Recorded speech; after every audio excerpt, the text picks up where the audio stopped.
winning.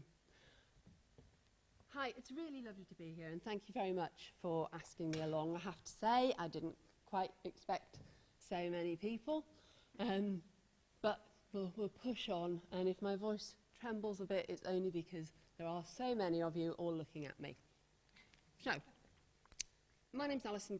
I've been a journalist for about 23 years, started on my local paper, worked in regional journalism all my life, and I now am, as was said, digital innovation editor and also the deputy director for digital publishing for Trinity Mirror Regionals. I'm part of a team that works across the whole of the country with all our regional titles, including the new local world ones who've come into our stable, promoting digital excellence and storytelling and following our strategies and making sure that they're implemented. So actually we have a future as journalists and as brands, because there was a point, I think, in the mid-2000s, maybe 2005, 2006, where a lot of titles in our company and beyond really weren't looking so hot. So I'm just going to set the timer on here so I don't rattle on too much, and it'll tell me when to shut up.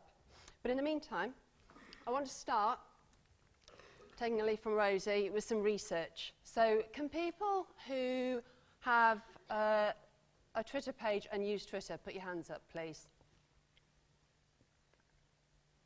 Excellent.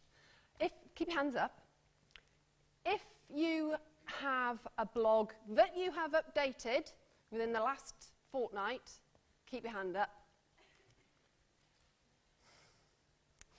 And if you have, at some point during your training, put a video on YouTube, live streamed an event that's happening, use Bambuser or Periscope to tell a story, keep your hand up. Okay. So if you kept your hand up through all of that, I would be far more likely to see you for an interview and potentially take you on for a job. Because everybody will have a portfolio of skills. Law, shorthand, newspaper practice, the interview, all these things people will have. It's the extras that will get you an edge when you are coming in for an interview. And bear in mind, if you want to be a sports reporter, and I do interview a lot, I support a lot of our newsrooms in their interviewing, and if we're looking for an online content writer for the Liverpool Football Club live blog, for our Liverpool Football Club live blog and the Liverpool Echo, I can get 300 applications from the UK. That's not even counting everybody overseas who applies. So it's just a bit of something to keep in mind as kind of we go through what I'm going to talk about now. So very quickly, there's only about 6 slides, one of which is a big picture. It's not going to be too onerous. Brief history of who we are. So Trinity Mirror, obviously, regional and national newspaper publisher. I work in the Trinity Mirror Regional Central team. We have people in that covering everything, promoting excellence, digital strategies from, might be what's on, it might be sports, social media, digital publishing, and my brief happens to be innovation. We have brands that stretch from the Record in Scotland now down to the Herald in Plymouth, the Western Morning News. And we also have standalone sites that have no newspaper titles associated with them. Belfast Live, which I was involved in, launched last year. It's a year old now, it's already award-winning. It pushes breaking news, what's on, what you need to know right now if you live in Belfast. It's very successful, and we're going to be rolling that model out more. So you will see more of these live sites coming. So in November, we bought Local World, and we now own titles including Hull, Nottingham, Leicester. So we've got a lot of new colleagues to work for, a lot of new newsrooms to get used to, a lot of new motorways for me to drive. We have a digital-led strategy. Okay, we are a digital publishing company that also has print brands. Now, protecting our print brands is really important to us. You can call them legacy products if you like, but I think that makes it almost sound like they're tired and forgotten about. We love our print. We love the Liverpool Echo, the Manchester Evening News. Our readers are very loyal to them. They're very important. But what I think the key kind of takeaway should be for you as you go into your careers is be flexible, be platform agnostic. Don't concentrate on what the platform is. Concentrate on how the best way that you can tell a story for the audience that you want to hit, and knowing who that audience is. Because platforms will come and go. You know, MySpace, where is it? You know, Snapchat's coming up now, Twitter's struggling. These are all publishing platforms. Twitter's trying to push itself with moments. Facebook is moving to instant articles and publishing that way.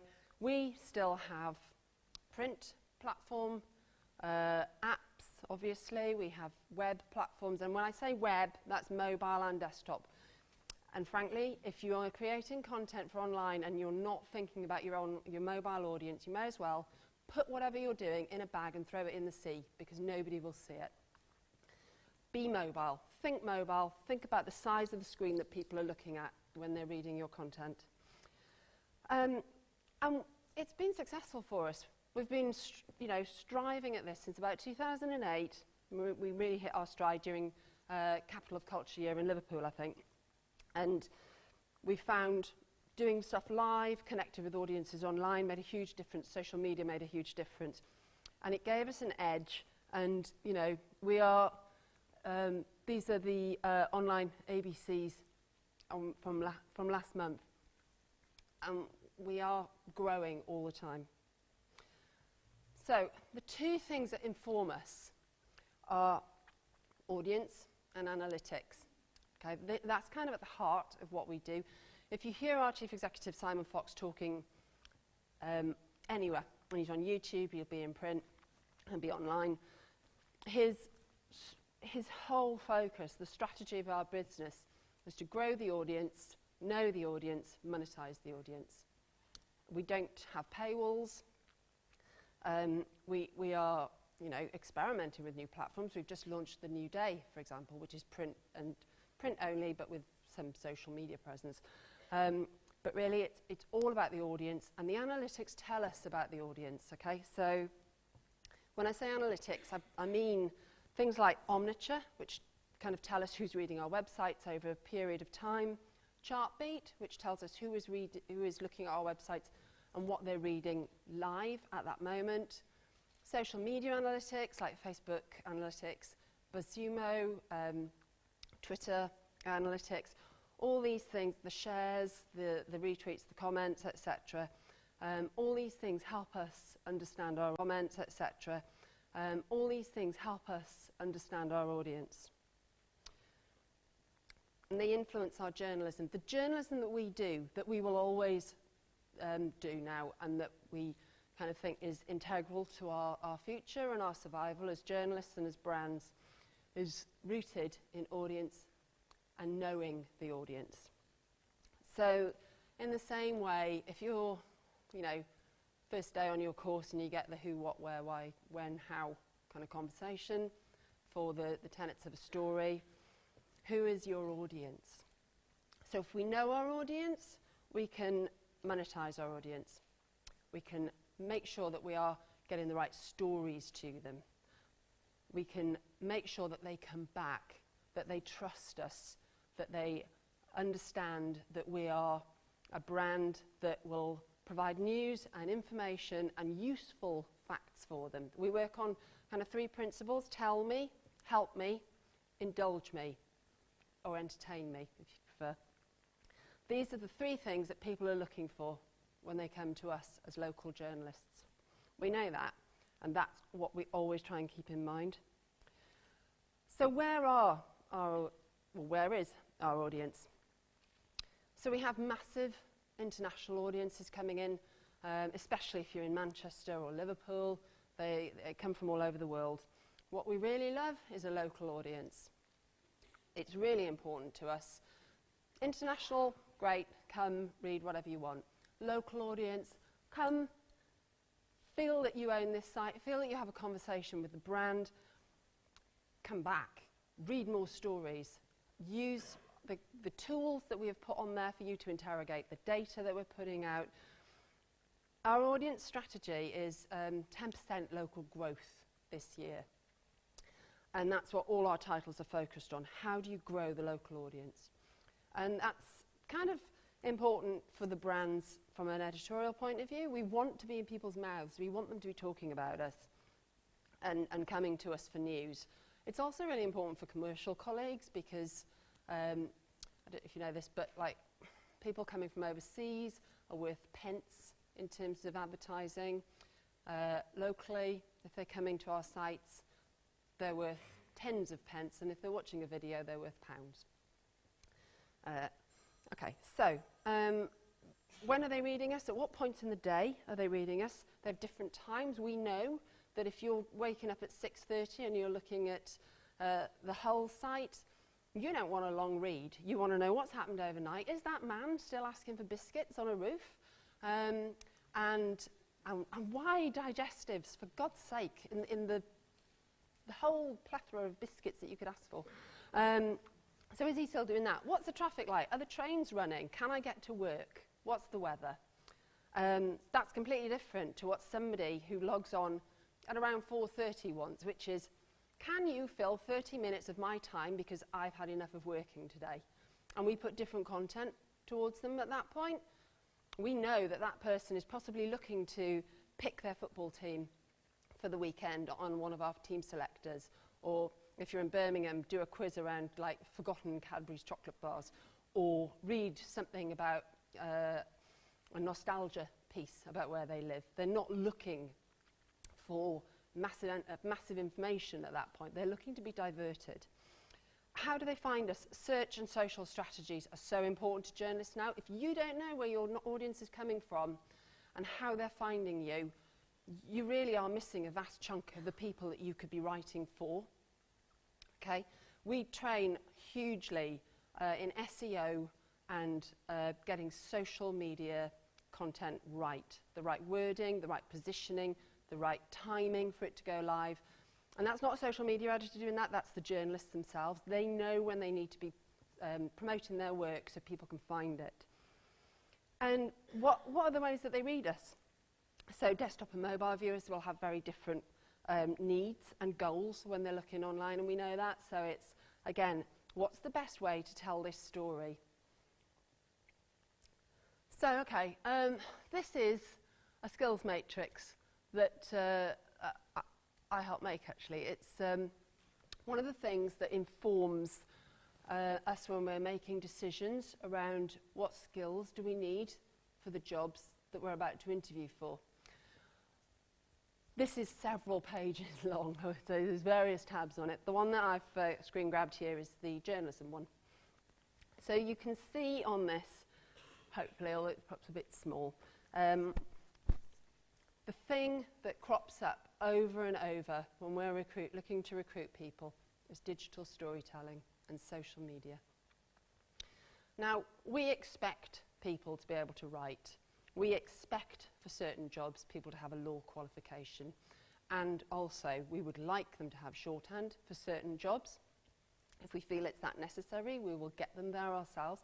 But there are some skills that you just want people to have when they come in. The ability to put a video together, the ability to know how to strike a conversation online and be able to inject yourself into a discussion that not necessarily you're part of, but that you want to get something out of. You want to approach somebody and say, I would like to use your picture in a way that isn't crass or grabby or is going to turn them off. You need to know how to do that. It's a skill. And at any news break, if you look at Twitter or Instagram, you will see journalists who don't have that skill getting absolutely flamed by other people because they are asking for content in public. The type of thing that you would have done when I was a reporter, knock on the door, somebody say they were recently bereaved in a tragic accident, I would ask if I could go in. If I was allowed in, we'd have a conversation, I'd ask my questions, I would ask for images of the deceased, and I'd go away. Nowadays, you're doing that in public because you're doing it on social media. You are asking for information or content in public, and if you don't get it right, you will find very quickly that the rest of the world judges you and judges your brand on how you conduct yourself. Things like this are really important to us. So the type of things that we're doing now in 2016, this is actually this year. So if you were coming for a job with us, this is probably things that you would be asked about. Video and audience engagement are our two key points. We're creating roles that didn't exist 2 years ago. I have a video innovation editor working for me. He didn't exist even 6 months ago. Well, he existed, but not in that form. We aren't the BBC, and we don't want to be. We can't compete at that, gorgeous video level. What we want, people who are natural storytellers, though, who can use different platforms to do that. And we're looking at different ways of doing that. So silent video is very important to us at the moment. We're very much looking at our mobile audience and how they get their content, and the fact that they don't necessarily want to be wearing headphones on their commute. SEO, social media, analytics, integral. We train all the time on this. I run something called the Pop-Up J School, Pop-Up Journalism School, which includes people from my team who train video, mobile video, social media, analytics, data journalism, what else? Sport coverage, and live blogging. And we train in our newsrooms all the time. I think one of my deputies in Cheltenham today, I think they've just launched with him their new rolling live blog. He'll be there training them, making sure everybody knows how to work a live blog and is comfortable with the tone and the best way to keep people on it. And he'll be moving on to another office and training there. Training is kind of key to what we do. And I would say some of the existing industry standards maybe aren't right for some jobs. If you're coming in to be a trends analyst with us, you probably won't need some skills that I needed when I started out as a journalist. But you will be contributing as a journalist to making sure that those stories are being seen, are being read, that journalists are getting the most out of them, and advising news editors who perhaps don't know what you know around it. So the right person for us is as important as the right qualification. Where there are skill gaps, if we think we've got the right person, we'll try and fill them. And we never stop learning. And you should never stop learning. That's all I can say, really. I've been learning since I became a journalist, and since about 2007, the pace of that learning has accelerated, and I am still really rubbish at Snapchat. And I've tried.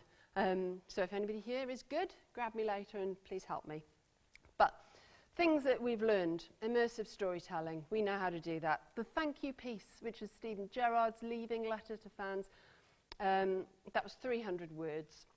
It had a read time of around 7 minutes and 50,000 unique users the morning that it went live. We know that we can make immersive without it being really long form. I think this has run out of battery. We innovate in spaces, we make new things, we make games that tell stories. We use, this is definitely out of battery now. We use tools such as GitHub, where there's free code to help us do that.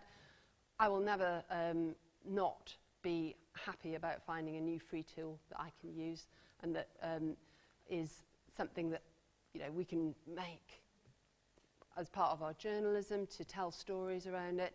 Some of the other things that we do is we go out in the real world, as John said, and we run events with other organisations. So Trinity Mirror, Google News Labs goes out, does journalism training in the community for people. We see it really important that our brands are associated with things like running social media cafes, running hack days where we get developers together.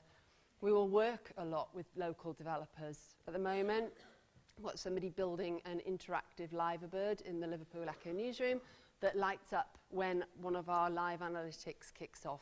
And the point of that is not because we want a flashy Liverbird in the Liverpool Echo newsroom particularly. It is to remind our journalists as they sit at their desks and look at their screens that there's a world out there that is interacting with their stories all the time that they need to think about and have in mind. So that kind of partnership's really important to us. And I work a lot with universities as well on that sort of innovation space. So I think I'm probably going to stop there because I've talked for nearly 20 minutes and I'm going to stop just to see if anybody's got any questions, and also because my last slide isn't there and I can't remember what it said. So thank you very much. You've all been so patient listening to me blather on. Questions, and there's one there from a journalist, which is kind of scary. Hello.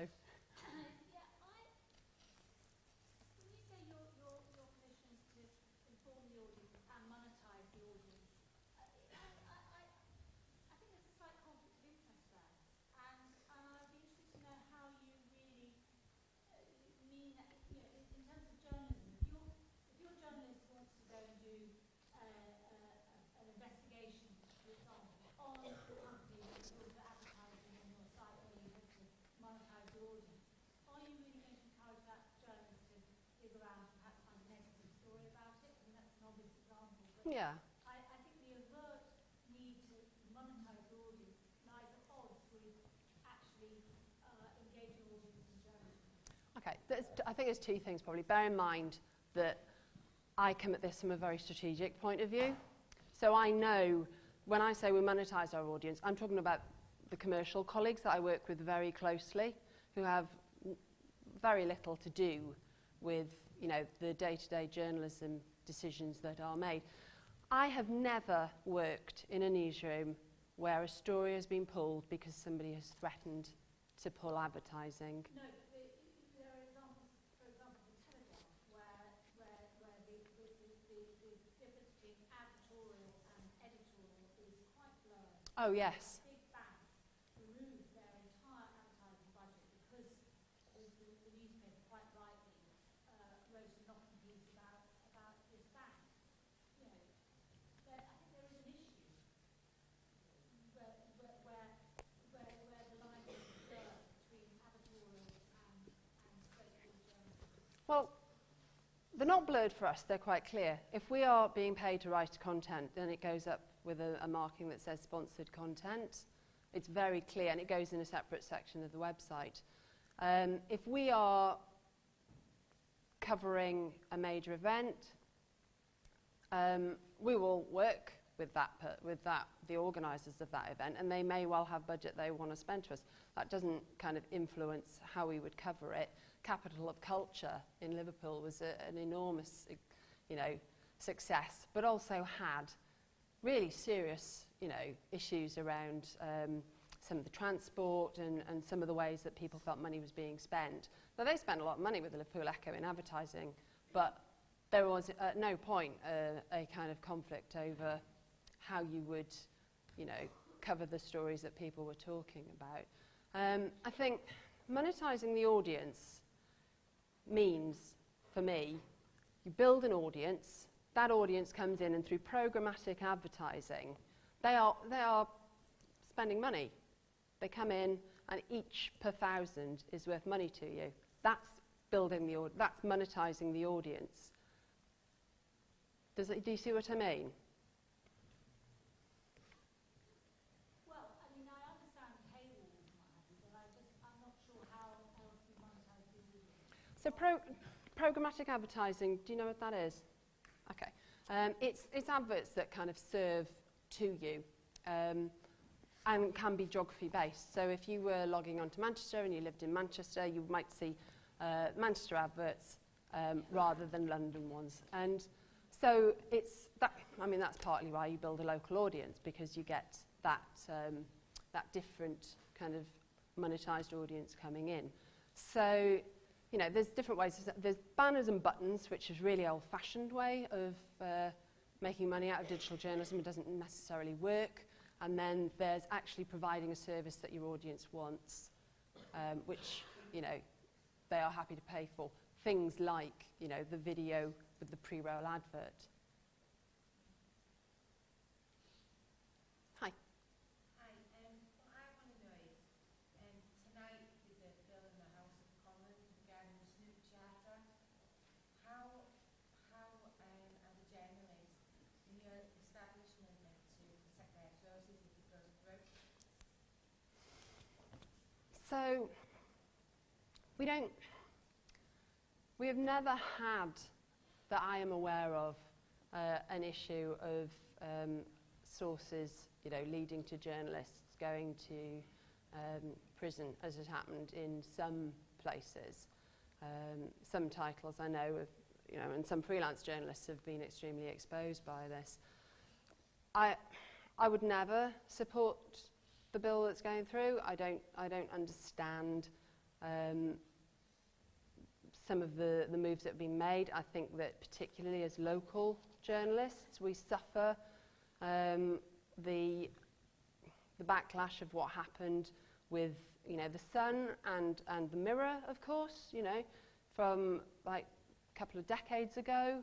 And I think that what is happening now is almost a solution to a problem that doesn't exist anymore. And, you know, I've never worked with a journalist who has fabricated a story to the best of my knowledge,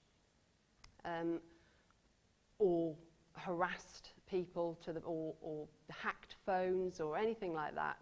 No, I'm not saying that. What I'm actually saying is, if your journalists are going out and getting a story from the Snoopers Charter that possibly could happen tonight, then obviously the investigations, your privacy, how are you going to protect the journalists, or how are you going to protect whistleblowers, or how are you going to protect your sources? Well, we have a large legal team that works for us. I can't answer your question because I don't know. I'm not involved in that, but you would hope that any news organisation worth its salt would back a journalist to the hilt and provide the, you know, the financial and legal support to do that. Cool. Hi. Hi. If you could offer one piece of advice to anyone in the room who might be considering becoming a journalist, what's the most important factor looking forward that they should consider?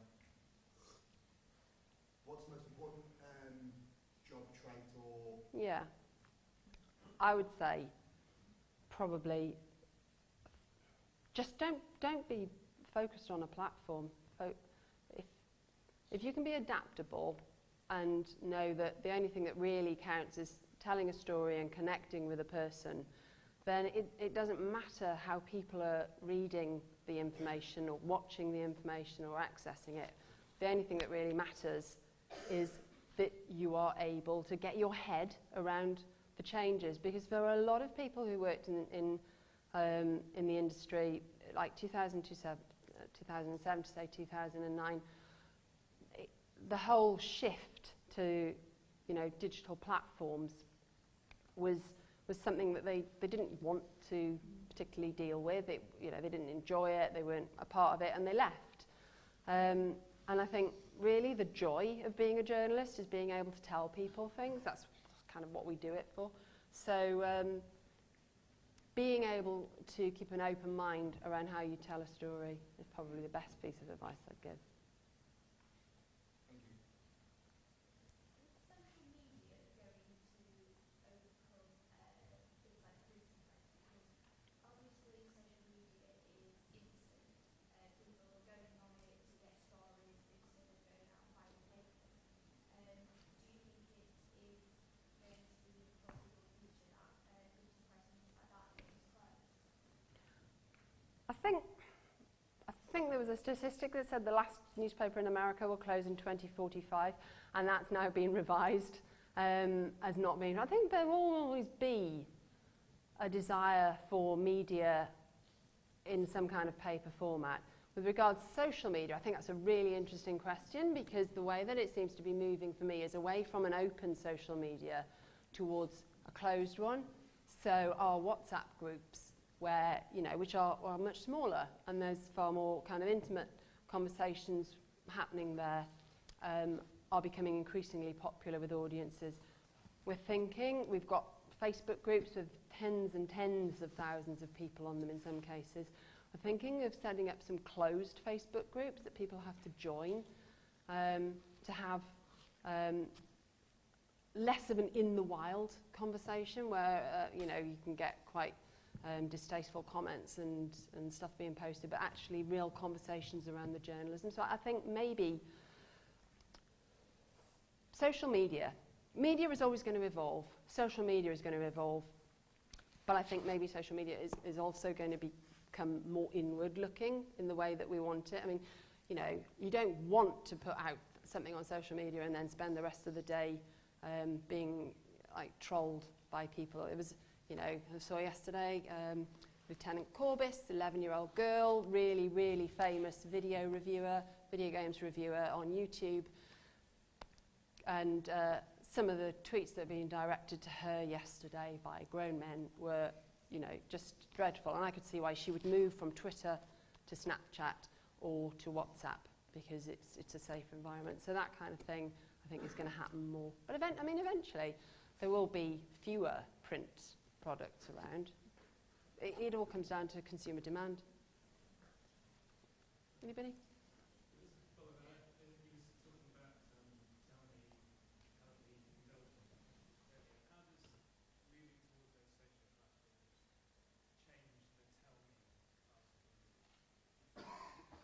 Yeah.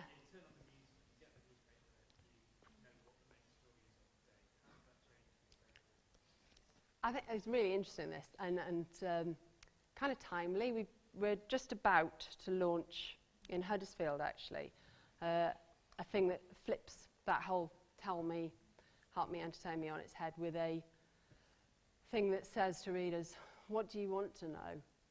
What have you always wondered about Huddersfield that we don't tell you, that we aren't investigating? And though, you know, so I think that kind of conversation that allows people to say, actually, you keep writing about business rates and the impact on kind of the shopping centres, and what I really want to know is, why is my shopping bill going up because of business rates? It can be anything from that to how did the matrix signs on the M62 work? You know, I think that kind of ceding of control back to people to say, what do you want to know about, with an informed journalistic basis, you will then free up people to be able to do some of the investigating that we've always done, and that is really important to us. We do not do clickbait. Cannot stress that enough. But what we've done forever is write things and not ask people if they were interested in them or not.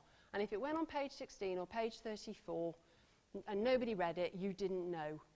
Now, if you write it and it's not showing up in any way, it's not interesting to people on social, it's not showing on the analytics, you know that either you've pitched that story wrong, you've not marketed it right, or there is something fundamentally wrong with the way that it's written because it's not engaging people, so you can do something about it. Does that answer the question? How much of a gamble is it to launch a new paper called The New Day? The New Day, yeah. Given the increase in traffic to the internet for news, how much of a gamble is that for Trinity Mirror? It's an interesting one, isn't it?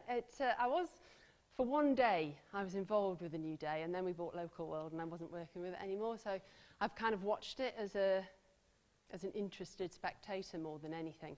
I mean, it's going to be a gamble. I think they launched the week after Independent, kind of said, yeah, that's it. They think that the market for it is very different to the other titles that are out at the moment. It's obviously very female-focused, as you've seen. Doesn't have a website. It's quite cheap to buy. I think it's 25p.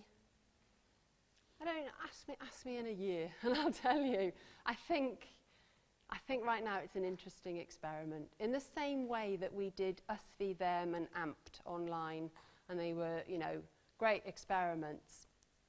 and hugely popular with people, but ultimately unsuccessful. You know, I think this has got to prove its worth. There's a lot of belief in it, though, I know, from kind of those who are behind it. Yeah? Right, thanks very much. No worries, thank you. Thank you very much.